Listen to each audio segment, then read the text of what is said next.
100年前，西貢因為佢獨特嘅魅力而被稱為東方嘅巴黎。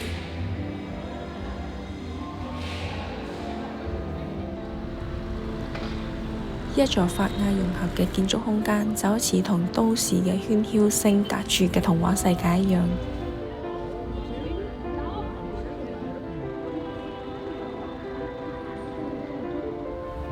法式建築早就已經唔再淨係殖民時代嘅遺跡，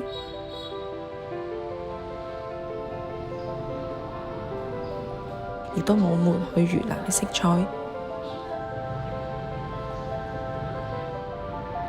百年嘅磚石好似只係被時間洗禮過，